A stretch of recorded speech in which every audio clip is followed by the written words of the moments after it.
আসসালামু আলাইকুম বন্ধুরা, আপনারা দেখতে পাচ্ছেন আমার হাতে একটি কার্টন।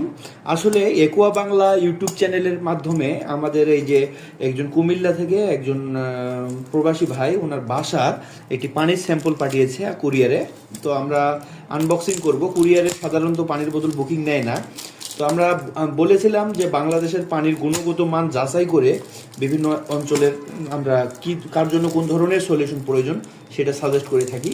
তো উনি বলেছে ওনার বাসার পানিতে নাকি প্রচুর পরিমাণের আয়রন। তো আমরা আনবক্সিং করব এবং এটা ল্যাব টেস্ট করব। ল্যাব টেস্ট করার পরে আমরা ওনাকে রিপোর্টটা দিব। যাদের বাসার পানিতে প্রচুর পরিমাণে আয়রন, দুর্গন্ধ, লবণ, আর্সেনিক, ব্যাকটেরিয়া আছে, আপনারা আমাদের সাথে যোগাযোগ করতে পারেন। আপনাদের পানির টেস্ট স্যাম্পল নিয়ে কোন ধরনের সলিউশন আপনাদের প্রয়োজন আমরা এটা সাজেস্ট করে থাকি। এই যে আপনারা দেখতে পাচ্ছেন পানির পরিমাণ কি ঘোলা। তো এটার আসলে টিডিএস মান কত আমরা এটা পরীক্ষা করব। তো বন্ধুরা, আপনারা দেখতে পাচ্ছেন আমি একটি পট নিলাম এবং এই যে টিডিএস মিটার। আমরা আসলে পানির প্রথমে টিডিএস মাপবো। টিডিএস মাপলেই আমরা পানি টিডিএস এর উপরে নির্ভর করব কতটুকু লবণ আছে, তারপরে আর্সেনিক বা আপনার হচ্ছে অন্যান্য যে ইয়েগুলো পিএস এগুলো যদি পরীক্ষা করতে হয় তাহলে ল্যাবে করতে হবে।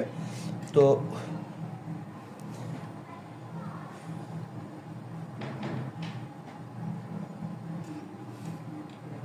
আমি এটা জিরো করে ক্লিন করে নিচ্ছি।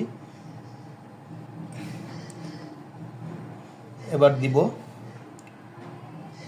দেখতে পাচ্ছেন 81 দেখাচ্ছে টিডিএস, যেটা আসলে পানযোগ্য, কিন্তু আয়রন আছে তো যার কারণে টাইলস ফিটিং এগুলো নষ্ট হয়ে যাচ্ছে বাসার।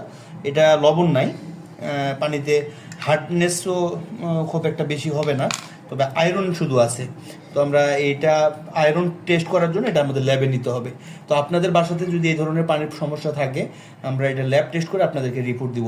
যদি আমার কোনো কথা, আমার কাজ, ভিডিওগুলো যদি ভালো লাগে অবশ্যই আমাদের ইউটিউব চ্যানেলটি সাবস্ক্রাইব করবেন। আর আমার একটি কথাতেও যদি আপনার হেল্প হয়ে থাকে তাহলে ভিডিওটি শেয়ার করে আরও মানুষকে দেখার সুযোগ করে দিবেন।